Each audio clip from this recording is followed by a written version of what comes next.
You stay in the car and keep your nose out of those packages. They're not for you. He searched through every cupboard and drawer in the apartment trying to find out what I got for him. But this Christmas, he will not succeed.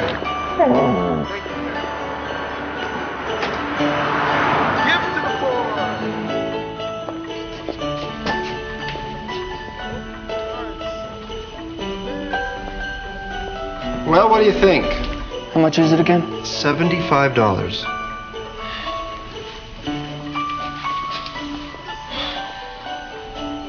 I have some more over here that are less expensive, and you really can't tell the difference. No, he can tell. He used to have one just like it. It is a beautiful gift. Okay. Okay, I'll buy it.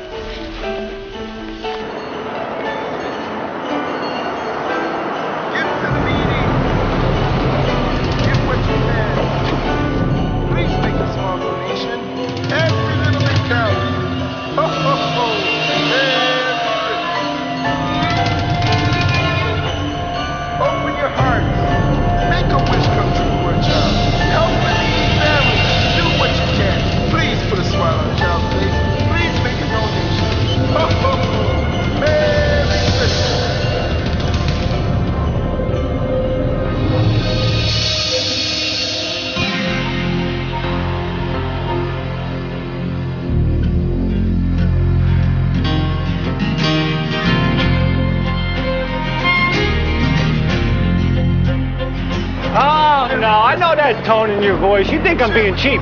No, I think there's nothing wrong with being frugal, Ray. And if you can't afford to buy presents, well, getting them for opening a bank account is a viable, if not inventive, alternative. But you think that I can't afford it. You just think I'm being cheap. That's what you think. I think nothing of the sort. Now, where are we off? Right here, savings and loan.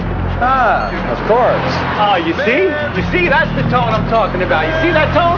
What tone? That tone. You see? You can't see a tone, Ray.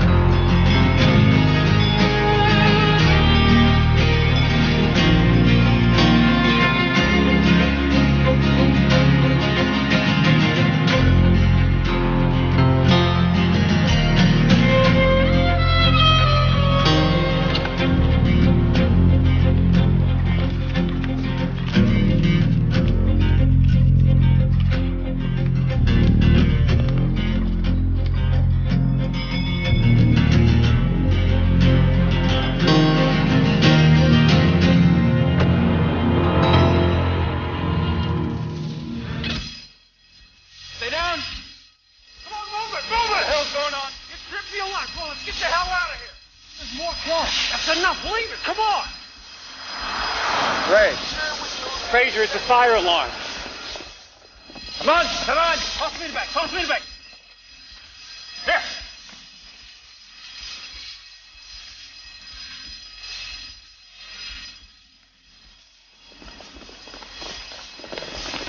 Hey, Chris Krieger, where's the fire?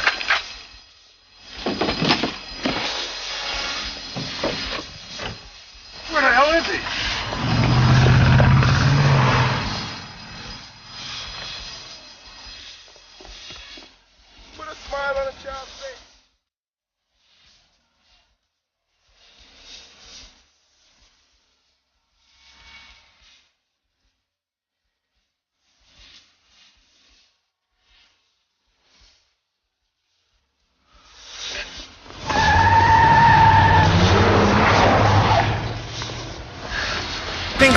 No, but this young man did.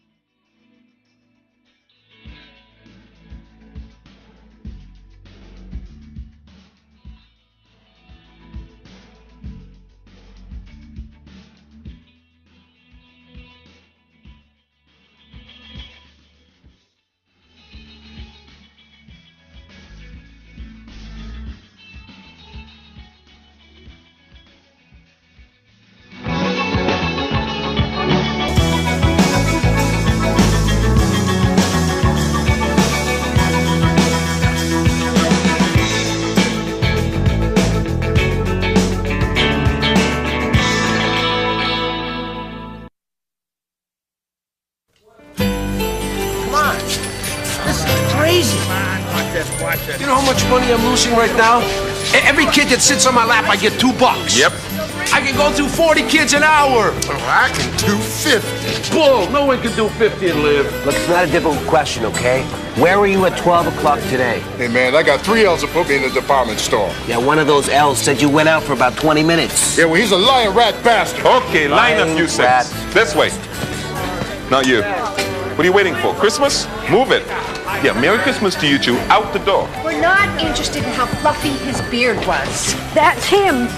That's the sixth Santa you pointed to. Can we focus a little here? He had a twinkle in his eye. I don't understand the problem here. Some citizen pulls the alarm and ran away. But ask yourself who, Ray? All the businesses above were closed. All the employees and patrons were under guard on the bank floor. Anyone coming in would have been noticed by the wheelman. After they took over that building, only 4 people had access to that hallway. So what are you saying? One of the robbers pulled the alarm? Yes. That's ridiculous. About as ridiculous as going to a robbery with an unloaded shotgun. I'll tell you, for a second there, Fraser, I thought I was... Why would a guy pull the trigger of a gun he knew was unloaded? Seems improbable, doesn't it? Yes. You know, the wheelman, he knew exactly when the bagman was behind the counter. If he pulled the alarm, they panic. He comes running in. The bagman is trapped behind the counter. He throws the bag to the wheelman who throws him back the gun. Clever, isn't it? Hey, in the heat of the moment, I'd take a gun over a bag any day. The whole thing's a double cross. Detective Vecchio, Huey, Louie, join me for some eggnog. The last half hour, I've gotten calls from 7 department stores, the Salvation Army, 2 parade officials, and the director of a children's pageant. This was further augmented by calls from 4 city councilmen, the deputy mayor, and the police commission. They're all curious as to why we're detaining all the Santa Clauses in the city on Christmas Eve. The police commissioner was especially irked since his daughter was sitting on Santa's knee in a department store when said Santa was cuffed and thrown into a paddy wagon. In our zeal to solve this case, I can't help but wonder if we haven't been, I don't know, how do you say it, excessively stupid? Detective Huey and I have a theory, sir. Oh, this I'd like to hear. See, we believe that the perpetrators were dressed in Santa Claus suits in order to facilitate their getaway by blending into the crowd. In that people don't usually notice armed men fleeing a crime scene in big red suits. Actually, they could even have had jobs in local department stores, sir. I mean, that would be the perfect cover. This is your theory? Yes, sir. It's not our only theory. We have others, sir. Detective Vecchio, do you have a theory? Yes, sir, but actually it's Constable Fraser's theory, sir. Oh, really? Good afternoon, Lieutenant. Oh, Merry Christmas, Constable. I assume you're working on some kind of a North Pole connection? No, sir. And actually, it's a misconception that the North Pole is in Canada, sir. Its ownership has been in dispute ever since Admiral Perry planted a flag there in 1909. A fact that in itself is in dispute, since many believe it was Matthew Henson, an African-American, who first discovered... Constable Fraser and I believe that the wheelman pulled the alarm in order to throw the whole situation into chaos, thus double-crossing his partners. Oh, sure. Sure, one of the robbers pulled the alarm himself. Yes, sir. And we have a witness who saw the wheelman without his beard. We got him out there going over the mugshots right now. If the wheelman's in there, he's pretty much in our pocket, sir. All right. Vecchio, you get the wheelman. Huey and Louie, you get the other 3. Yes, sir.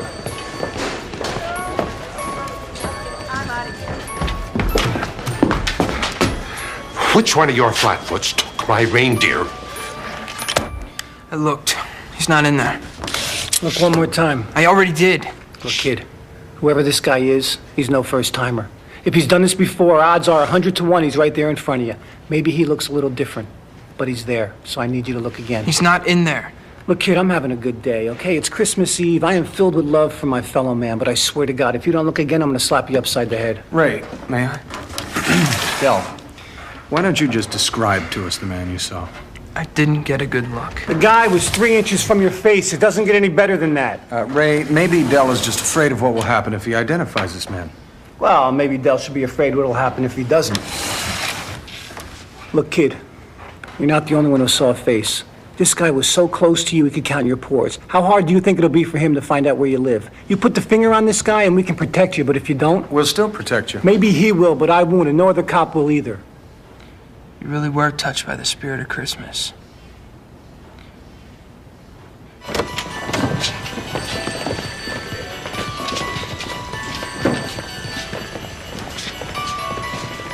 Kid's making a big mistake.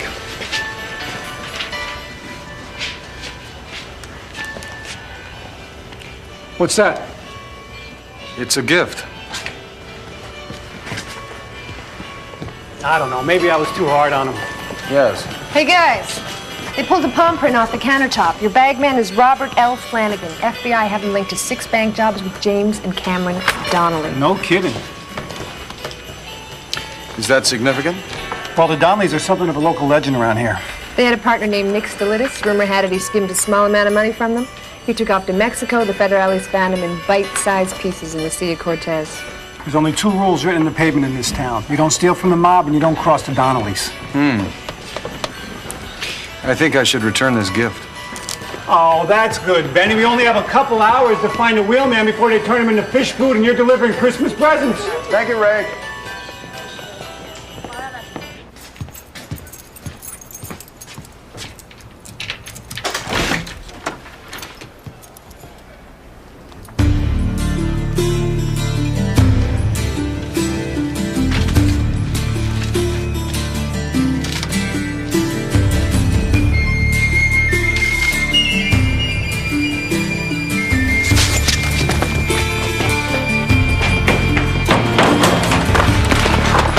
Hey.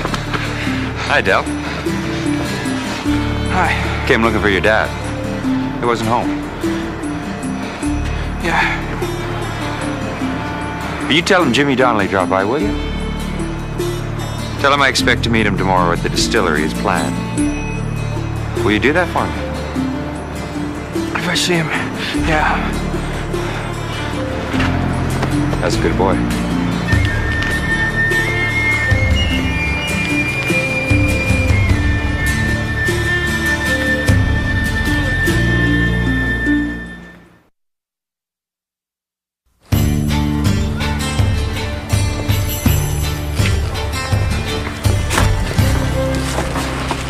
Hi, Del. You left this at the station. Thanks. I'll give you a hand with this. William Porter. Is that your father? Yeah. A writer, is he? Not really. My father was quite the writer. Professional? No. A Mountie. But he kept journals. He must have filled up almost 100. You know, it's odd. We never really spent all that much time together when I was young, so it's only recently, through his writing, that I feel as though I've gotten to know him. Is he dead? Yes. Sorry. You know, I've always thought it was the bravest thing a man could do. Writing down his innermost feelings so that any stranger could read them. Yeah, well, I'm the only stranger I've read any of these. Mind if I read it? Suit yourself. Oh, that gift. Is that for your father? Yeah. I'm sure he'll treasure it. It's nothing.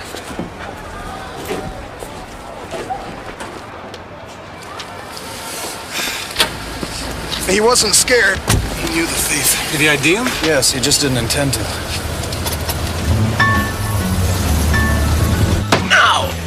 I told you everything I know. Just have a few more questions, okay? Please. Come on. Come on. Hurry up. Let's go. Hey, what do we look like, threats? Don't push me. Thank you very much. Right. Okay. Thanks. Parole officer says Porter's been a model citizen. Worked as a janitor the past 6 years. No complaints, never missed a day's work. You got that, Elaine? Got it. He'd come home, he'd take care of his kid, then he'd spend half the night writing short stories. Something he picked up in prison, I guess. The boy's mother? Left him with an aunt about 8 years ago and did a bunk. Before he got out, he took the kid back. William Sidney Porter pled guilty to 1 count of armed robbery. He was a driver. Served 7 years, released on good behavior. Nothing since. Doesn't make any sense. Why would he leave his son? Frazier, this may come as a shock to you, but here in the United States of America, we've discovered that bank robbers aren't usually the best family men. He leaves prison. He reclaims his son. He works 6 years at a minimum wage job. 27, Elaine Vesperis. This isn't a man who would abandon his life without an awful lot of thought. When the Donnellys found out he'd betrayed them, his son would have been the natural target. I don't think he'd have left him behind unprotected. Maybe he acted on impulse. No, I think he has a plan. We just don't know what it is. Thanks. Porter's passport expired last month. No request for renewal. So where's he planning to go? I brought the wiretap request over in person, sir, but His Honor had consumed a great deal of Christmas cheer and started cursing at me in Norwegian. I wasn't aware that he spoke it either, sir. I'd appreciate that. Right.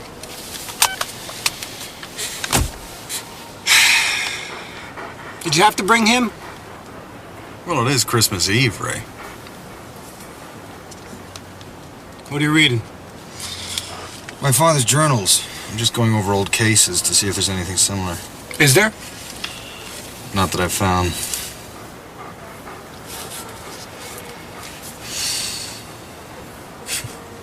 What is it?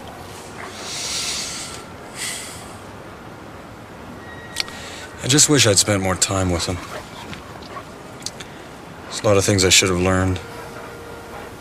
I learned two things from my father. One, timing.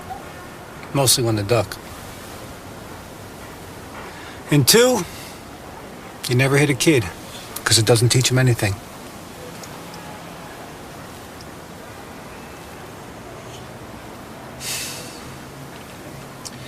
I'm gonna go to the gas station. I'll be right back.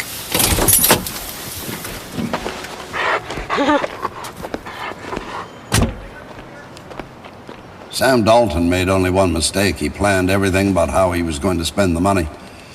Before he'd hit Whitehorse, he'd left a trail of 20s that took me right to his door. But Sam's case was nothing like this. No, I know, but what I can't seem to find is... Hello, son. Hello, Dad. How are you? I'm dead, son. Other than that, do you mean? No, that's what I was asking. Oh, that's good. Never be ashamed to ask a stupid question, son. I taught you that, didn't I? Not specifically, no. Well, no time like the present. So fill me in on the case. The case? The case. The case you're working on. Something bothers you about it. Well, in a nutshell, there was a bank robbery today. Now, we've identified the perpetrators, but the wheelman, that's the driver in Chicago parlance, double-crossed his partners. Now, what we can't seem to figure, is there any insanity in our family? No, not that I'm aware of. Good. Well, there was your Uncle Tiberius who died wrapped in cabbage leaves, but we assume that was a freak accident. Go on, go on.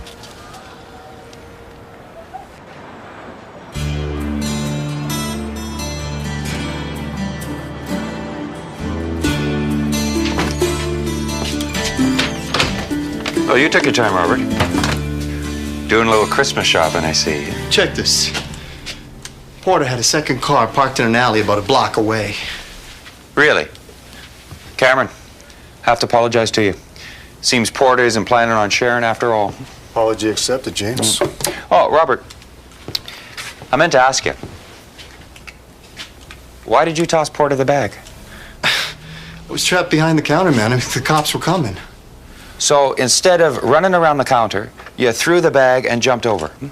Yeah. Well, it makes sense. I was thinking of getting out of there with the cash, you know? But you didn't, did you? You're the bagman, Robert. You're supposed to carry the bag. Hey, Jimmy, come on, man. He threw me the gun. I mean, the alarms were going off. No, I understand. Everyone gets to make one mistake. And that was yours. See what he got us. Farsight calendars. Oh, I love those. Now let's see what young Dell got. So did you just happen to pick this moment to reappear? Well, obviously you needed my help, son. And it was my fault. But I better prepared you. You wouldn't be floundering around like this. Well, I'm not completely over my head, Dad. I mean, No, don't try to make me feel better, son. I failed you as a father, but